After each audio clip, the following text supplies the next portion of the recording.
Monday comes early. This chapter closes. A new door opens. This is the second shift.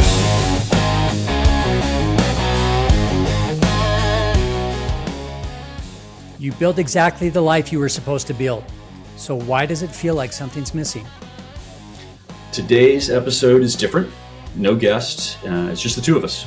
Conversation framework that you and I have been developing for people navigating major life transitions. It's called the Second Shift Blueprint. And whether our listeners download it or not, by the end of this episode, I think that folks will have questions that they need to start the most important conversation of their transitions. Yeah, I'm excited. Let's go. So let's start at the beginning, the genesis of this, Best right? place to start. So our conversation so far with Second Shift guests have largely been on folks that have navigated this and have answered these questions. They've built something in their first shift, if you will, and they've managed to move to the next chapter, the next season of their life. They've carried that purpose, that intentionality, that value, that success with them without being anchored to the previous identity. And I think that you and I would both agree that is not that's not the common denominator that we see. It's a struggle of how do you get there from here. Yeah, no, I agree. I mean, I think that a lot of people do struggle with that and struggle to kind of identify timing and figuring out how to make it all work.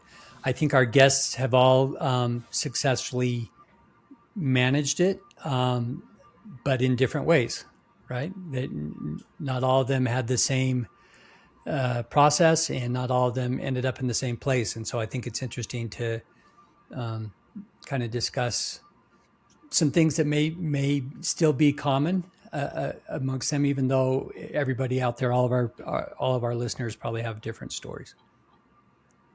Yeah, absolutely. And so, you and I have distilled these conversations not only with Second Shift guests, but also with clients in real life scenarios, in real life challenging situations. And we've distilled it down into 5 conversations, and we'll go through them in order and hit the high level. But just for the listeners, sort of understanding, the 5 conversations are really the timeline, the identity, the money, the time, and the support.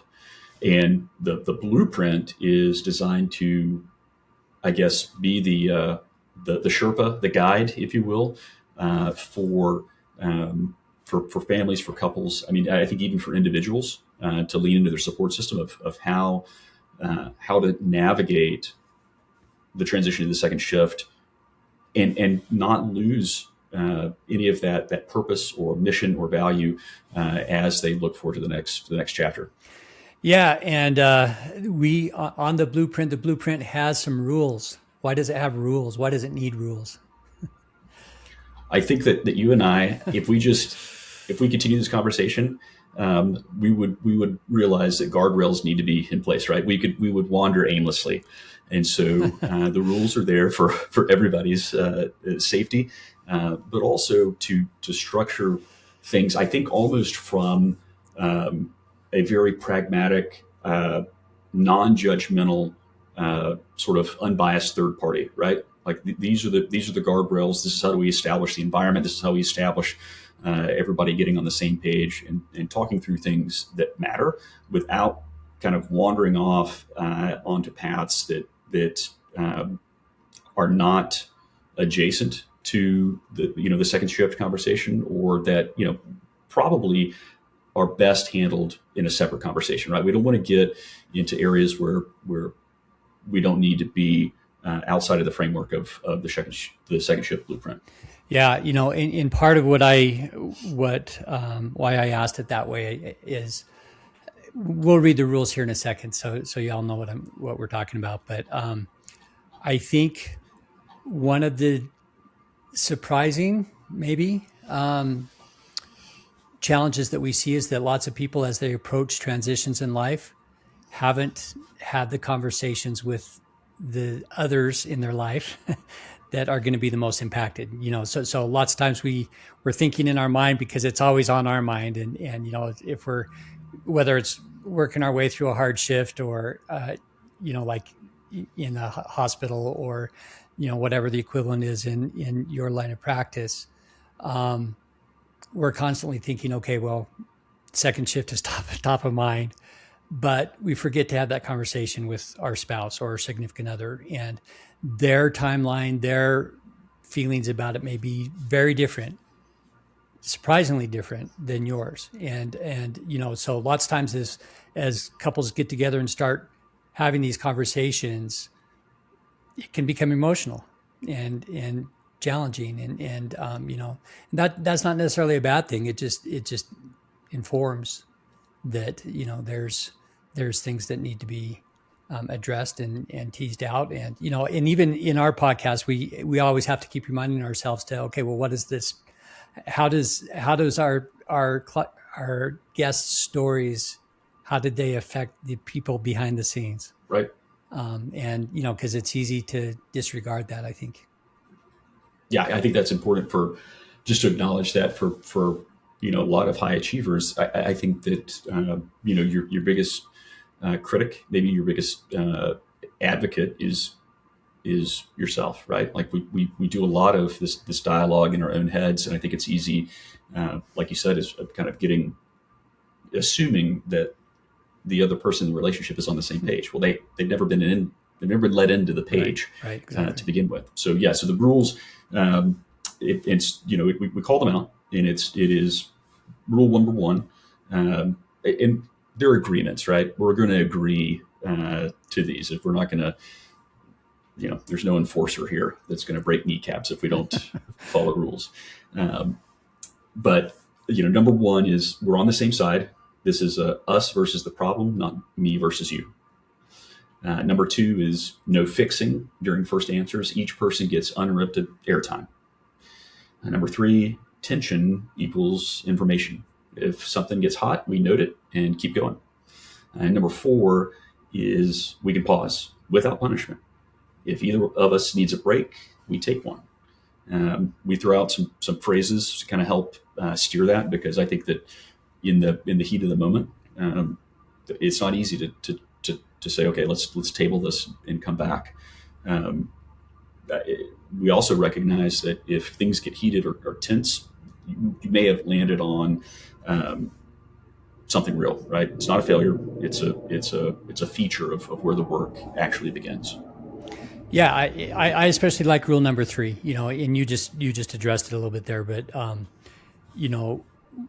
tension equals information. If something gets hot, we note it and keep going. It means you don't have to solve all the tension right off the bat. You get through the blueprint, you get through the other questions, which I think may actually resolve some of the tensions that were coming out. And if not, then that's when you can dive deeper and see if you can get on the same page. Yeah. So let's dive in to the conversations. I'll kind of frame them as broad talking points. We'll go from there, and then maybe you and I will work through our own second shift blueprint. There you go. This episode will be our own second shift. Oh. So if we get tense, we'll just move on. We'll just move on. We'll table it. Yeah. So the first is the timeline conversation, and you alluded to it of maybe one person's ready, maybe one person has a date in mind, maybe the other person doesn't have a clue of what's going on. The question is, when do you each think this transition should happen, and why?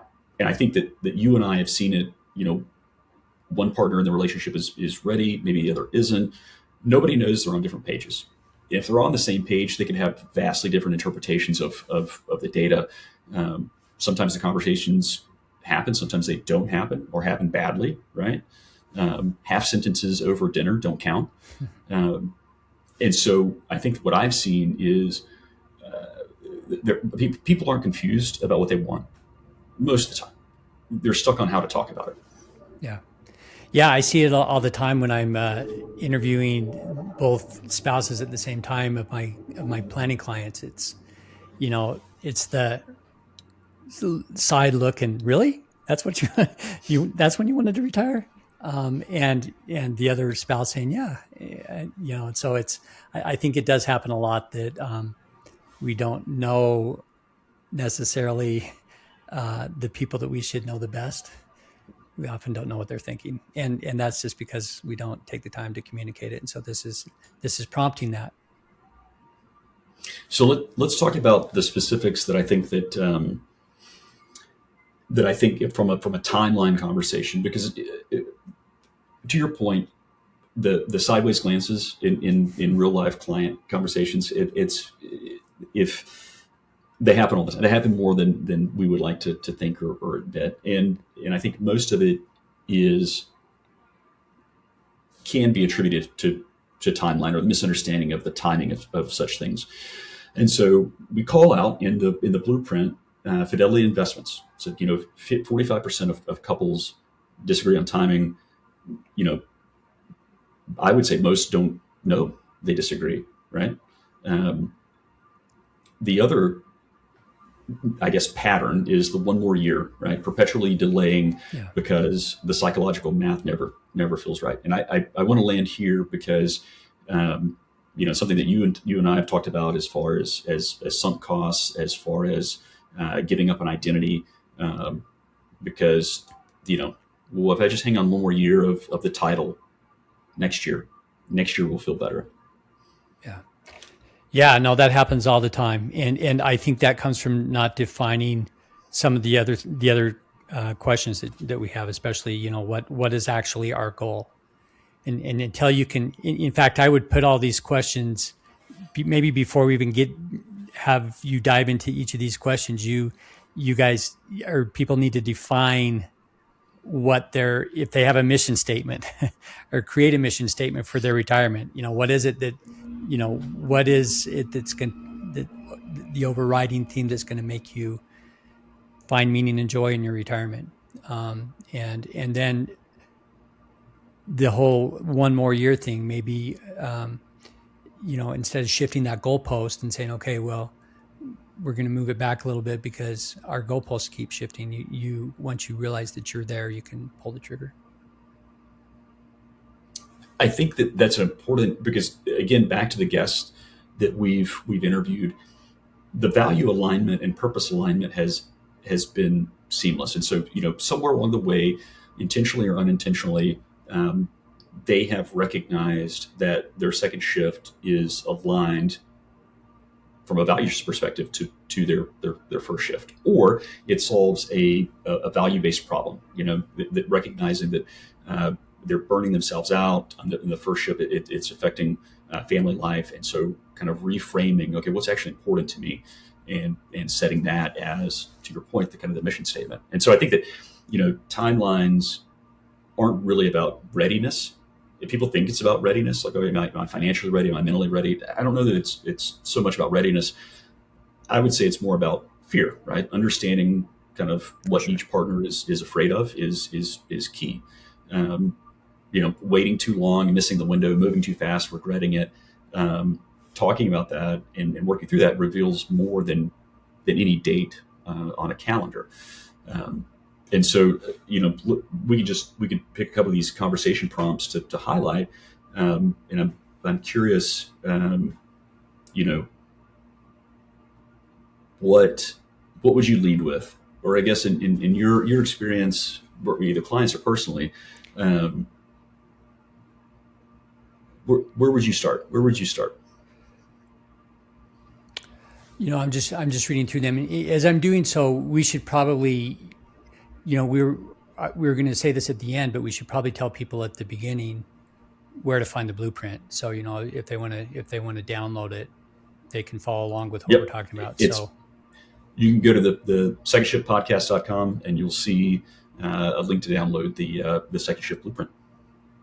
Yeah, I mean, for me, I think the first one's important. And the first one says, when do you realistically imagine this transition happening, and not just in a few years. Don't say a few. You got to be more. Say the actual time frame. It's going to be 6 months. It's going to be 1 year. It's going to be 3 years. or whatever it is, and because that's a goal. A few is a just, I don't even know the word, but it's not specific enough to be helpful. Yeah. And what I think a lot of people will be surprised at is that they both partners want to retire. They have that in mind. One might be 6 months, and the other one might be 4 years. And so trying to get on the same page with that is very important, I think. So, and I think that I would agree that naming the timeline is important. And I think the counter to that, that's a ditch on one side of the road of like this, it's 6 months and 17 days from now. The ditch on the other side of the road, for me at least, is, what are you afraid of will happen if we move too fast, right? Like I'm a planner, and I'm an analyzer, and you get into this paralysis. That, well, if we go too fast, what if this happens? What if this happens? And you can actually end up, derailing the whole plan by trying to focus on a problem that really isn't a problem, right? Like it's this is a fear of moving too fast, but what is that? What about moving too fast is actually causing the tension or the stress? So that prompt stands out to me personally. Because it forces me to admit that, well, if we move too fast, maybe I miss a opportunity, or maybe I'm not ready to do this, or maybe we get into another topic like identity. Maybe I'm not ready to surrender the title. Yeah, I think it would be interesting if you have one partner that says 6 months and the other partner says 4 years. That leads into those questions. So you're asking, because one partner is maybe afraid of waiting too long, the other partner is afraid of moving too fast. And then you can really dive in and try and explore why that is. And if you can kind of get on the same wavelength. So the whole goal of conversation one is engaging both partners in the relationship of calling to top of mind, for the non-transitioning partner, what changes for you if this transition happens on my preferred timeline? Okay. What would you need to feel ready, even if your timeline is different from mine? So we're acknowledging that timelines may be different. Okay.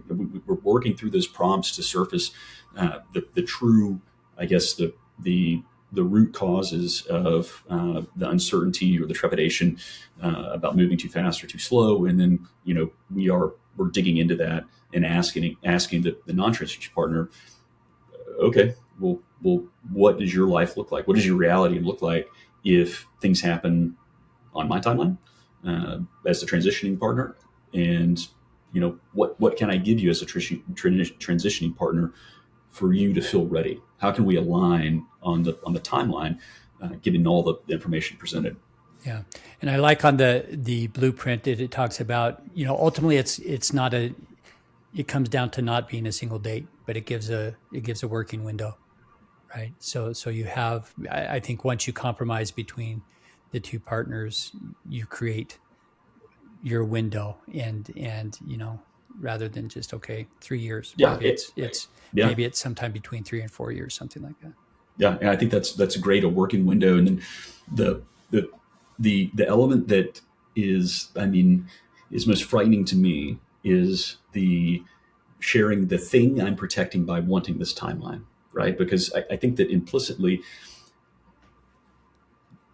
we are forced to confront ourselves and maybe surface some selfish kind of desires of, well, this is what I want by this timeline. Okay, well that may be completely misaligned to what your partner needs, or what's actually purposeful or value driven. It may be ego.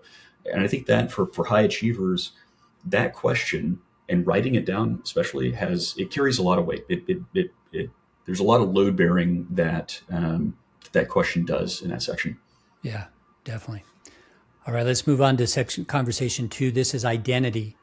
And this is one of the main themes of our podcast is where you're leaving a high impact career, you're not just leaving the job. You're putting a lot of effort, a lot of what's built you over time behind, or it feels that way. And that's why I think a lot of people put it off, because they're not ready for that. So the question is, who are you without this career, and who do you want to become?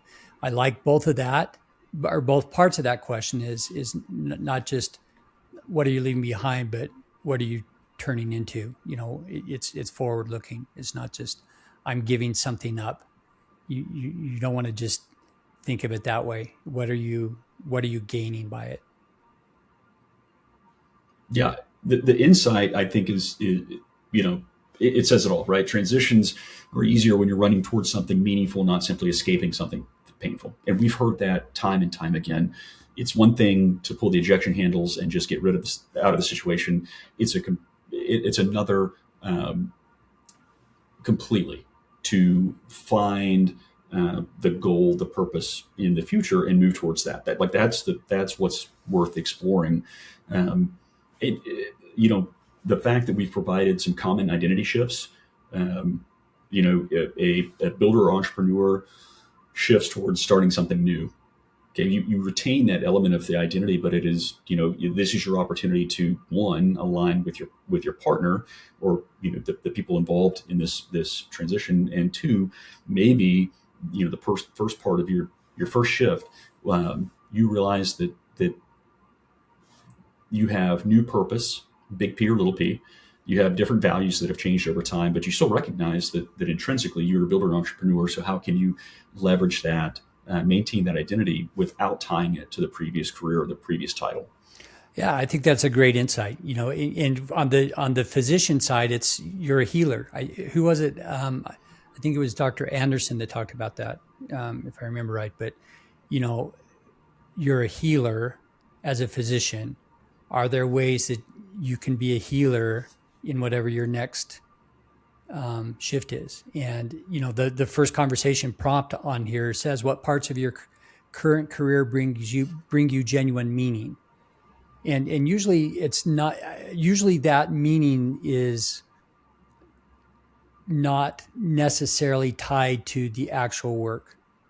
In other words, there are ways you can create that same joy and meaning outside of your job or your career. You just have to be creative, and I think that's why a lot of people are afraid of retiring, or aren't happy in retirement, is because they feel like they're losing their meaning, and because they haven't planned well to figure out how to carry that forward or replace it with something as meaningful.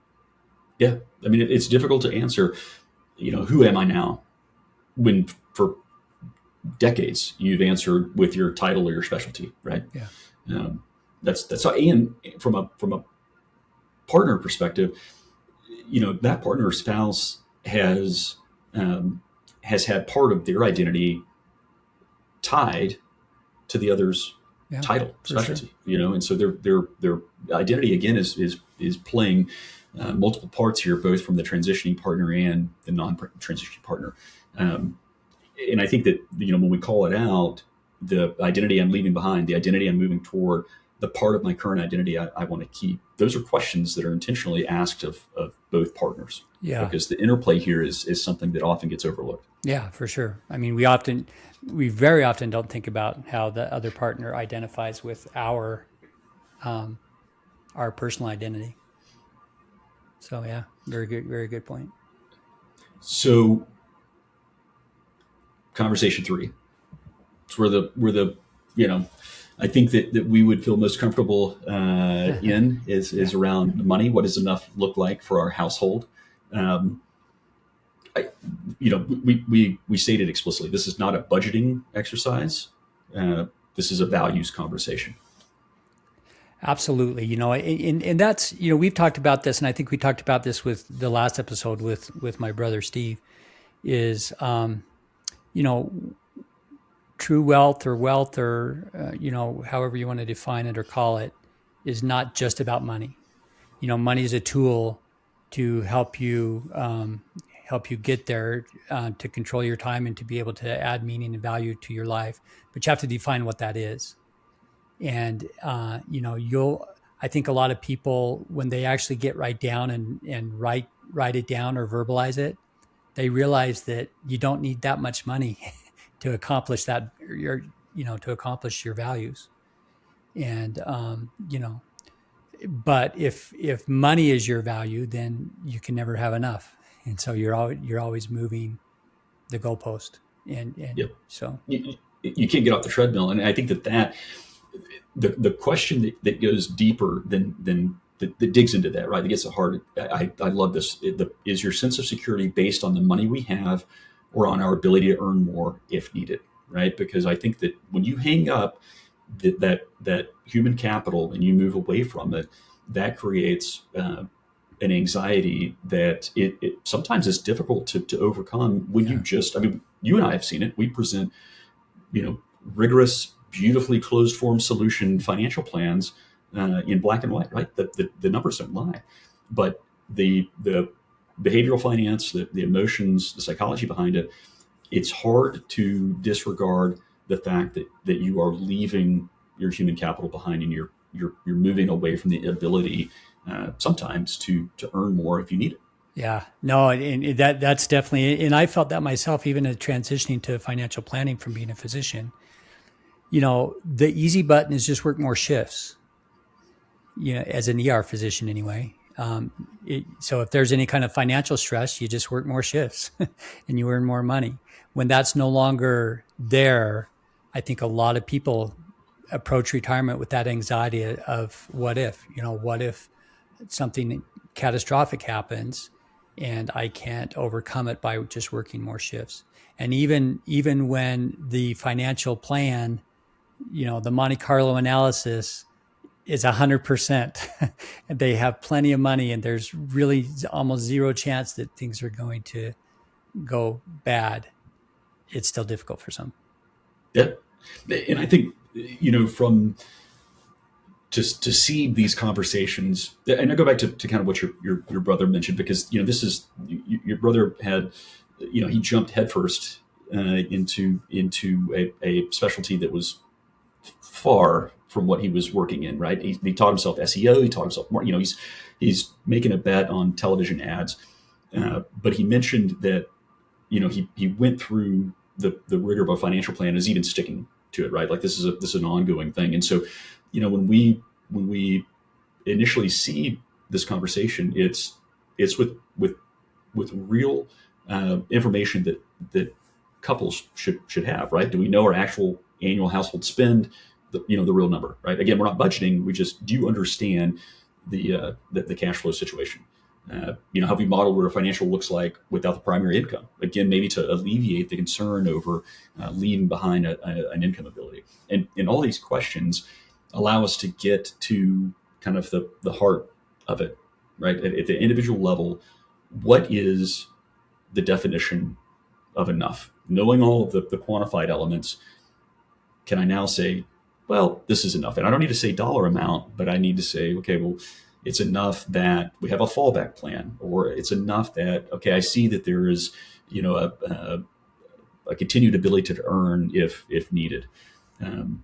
Yeah, and we continue to dig down. I think that's what a lot of people, especially when they're presented a financial plan or a retirement plan, forget is the flexibility that's still built into the plan.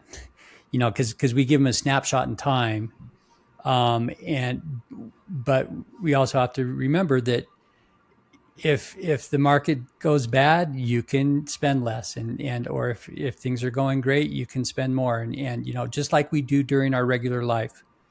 We adjust and we adapt and we move forward, and and that's part of it. It doesn't end in retirement. You still have to.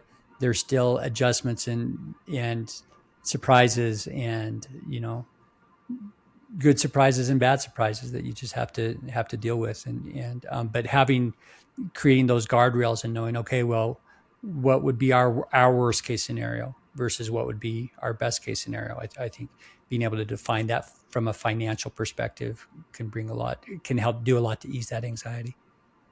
And I think, I mean, you hit the nail on the head with it's dynamic, it's living, right? It's not a one time and done.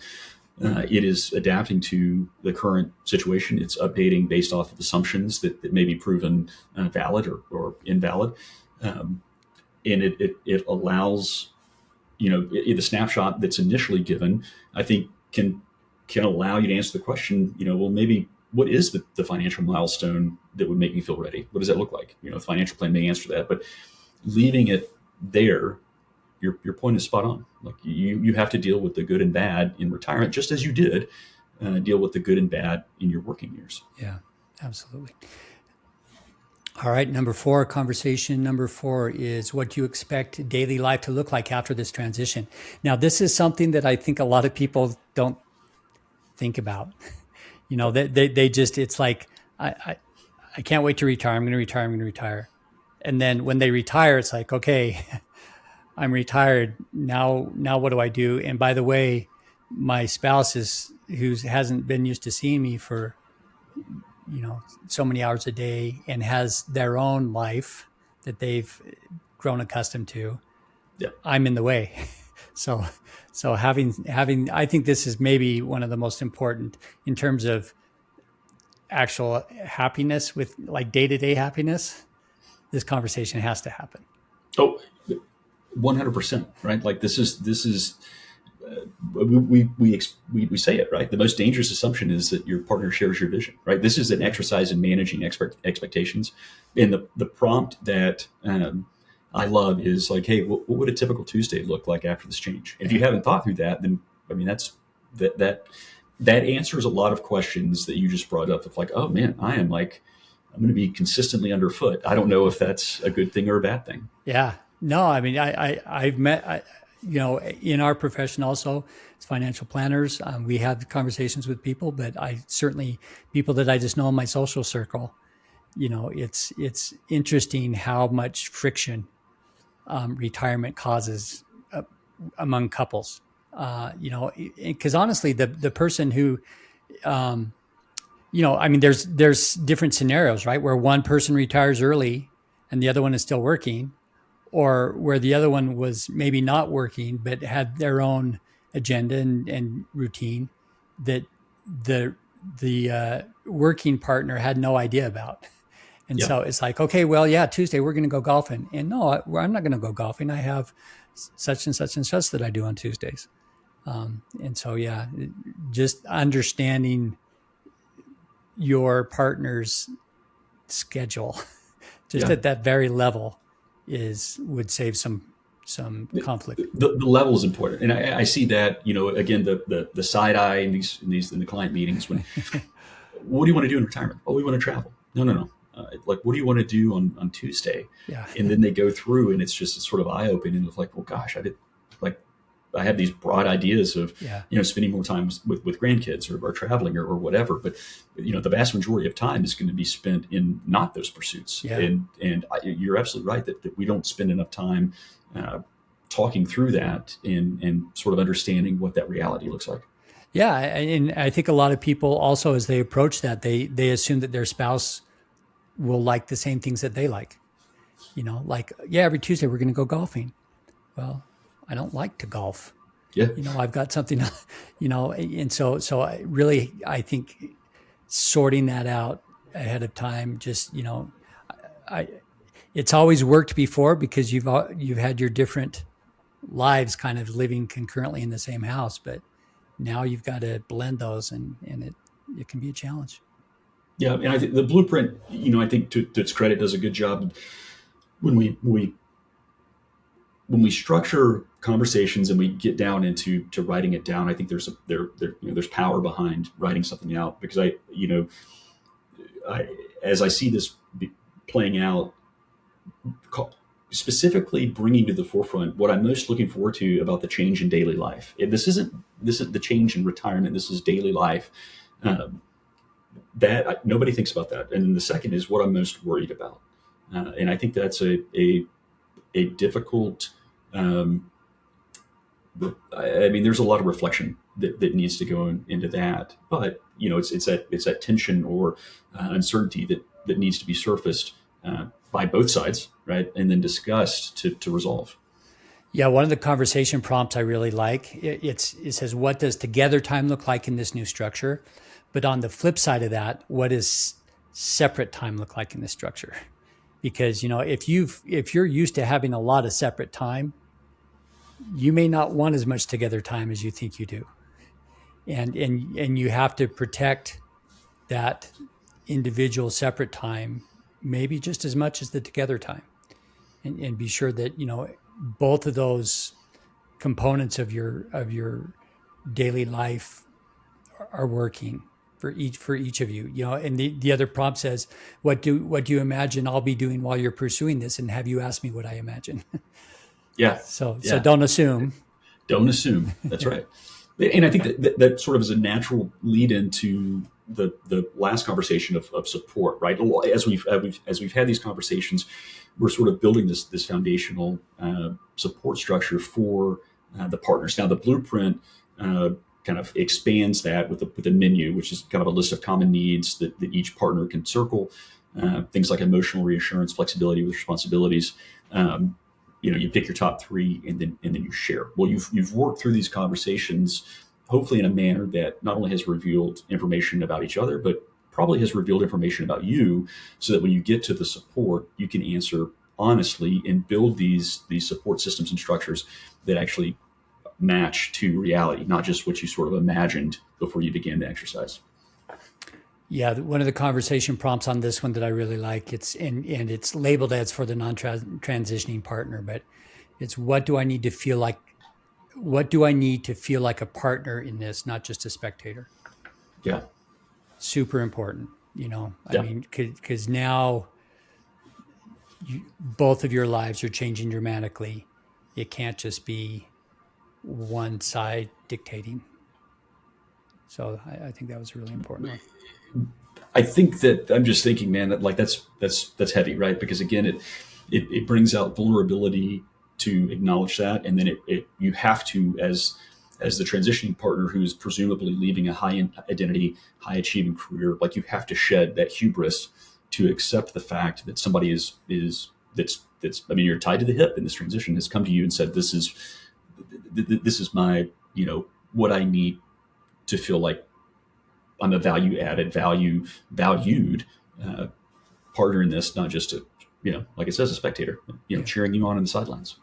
And the other one I like is, how will we know if this isn't working, and what will we do? And again, if we're talking about what we talked about with the money transition and being flexible, applies here as well, right? So we have a plan going into it.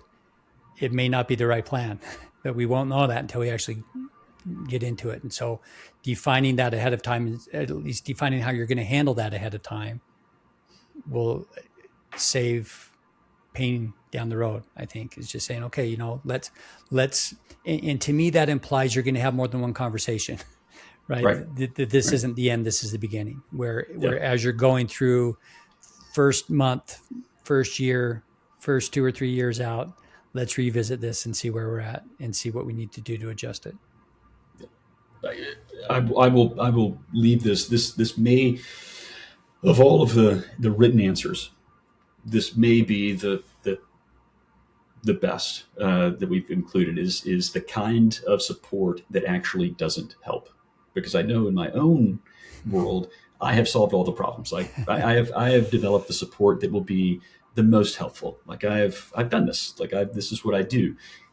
But allowing that, especially the non-transitioning partner, to call that out, and the transitioning partner to say, like, gosh, I've maybe I've never felt like I've needed support. I've just sort of solved it on my own, or maybe I never had the I guess my internal reckoning to ask myself that, of what does support look like for both parties. I mean, I love that question for a variety of reasons. It's a powerful question. Yeah, for sure. So we've done this, Brian. You and I have executed the blueprint. Well done. We get to an alignment snapshot. What is the purpose of the alignment snapshot? I think the main thing is once you have these conversations, that the first thing that we talk about is when's the next conversation. So again, that underlines the fact that this is the start of conversations, not the end. And so I think sometimes you have to start the conversations and then go off on your own and think about the answers and then come back again.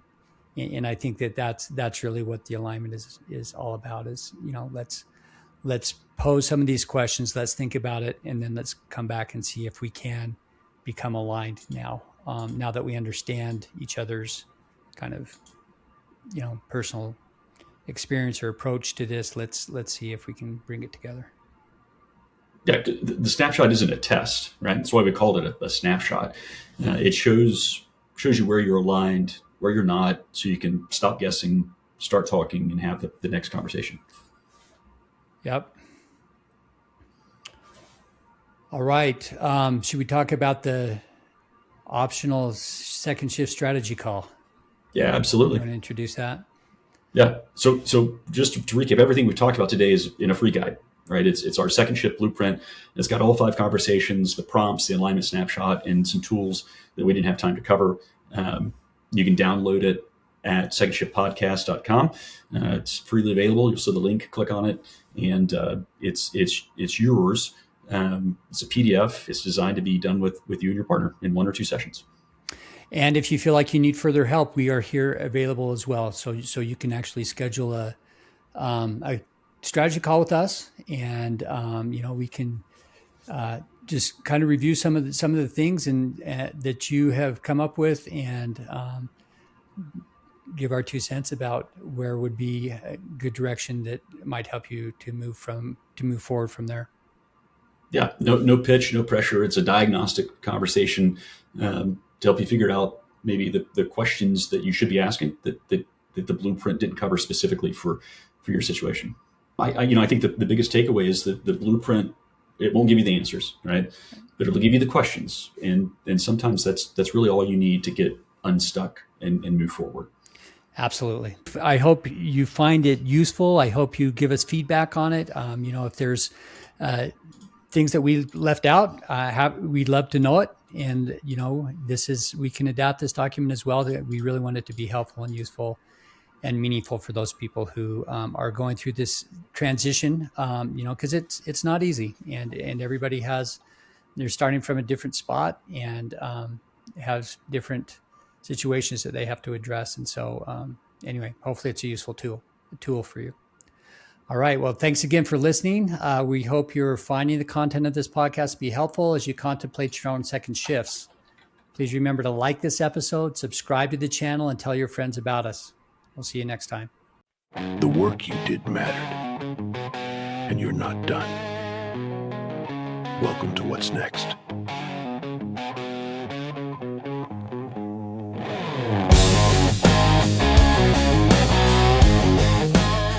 Thank you for listening to The Second Shift. If this conversation landed with you, please download our free guide called The Second Shift Blueprint.